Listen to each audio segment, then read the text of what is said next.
Salut à tous, c'est les amis, c'est la Tomate, le Sinocératops et deux autres dinos. Il vivait au Crétacé supérieur, le Sinocératops, et il a été découvert en Chine. Pardon.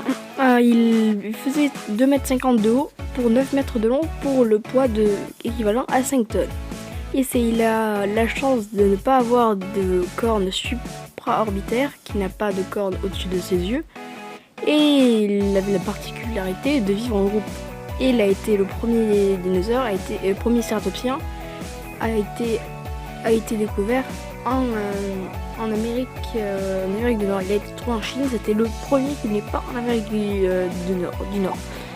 Du coup, il faisait 5 tonnes, donc c'est logique. Et on va passer au prochain dinosaure, l'allosaure. L'allosaure est un allosauridé de la famille des allosaures. Bon, logique.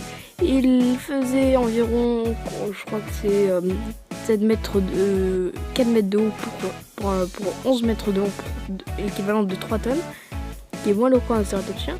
Et ça semble assez logique. Il a été le plus étudié de tous les dinosaures à cause de son nombre d'espèces fossilisées important.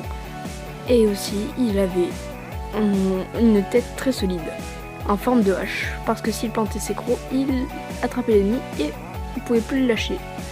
Alors on va passer au mon préféré, le Baryonyx, qui veut dire lourd de griffe, que j'avais dit dans mon top 9, qui est le premier. Baryonyx est un spinosaurier, qui signifie lourd de griffe. Il vivait au Crétacé supérieur en même temps que l'allosaure, mais lui il vivait dans les marécages français, anglais et dans toute l'Europe. Alors je vais glisser un petit indice pour la prochaine vidéo qui sera à la rentrée, peut-être à la rentrée de mes vacances. Alors il était piscivore et pouvait se nourrir des fois de petits du premier dinosaure découvert, l'iguanodon. Oui, il se nourrissait des fois des iguanodons quand il y avait des sécheresses, comme le spinosaure pouvait bouffer des crocos, des autres carnivores, et voilà, du coup il avait un deuxième régime. Alors cette vidéo doit être assez longue. Alors le Baryonyx est vraiment c'est le plus petit des spinosauridés. Le plus grand c'est le spinosaure, que j'ai fait une vidéo dessus. Le deuxième c'est le Suchomimus, et après il est plus grand que l'Irritator, et qui est plus grand que le Neurophaganax. Du coup chacun je ferai une vidéo sur les spinosauridés, et la prochaine vidéo peut-être bientôt l'évolution de la baleine. Allez ciao, à plus. J'espère que ça vous a plu, à plus.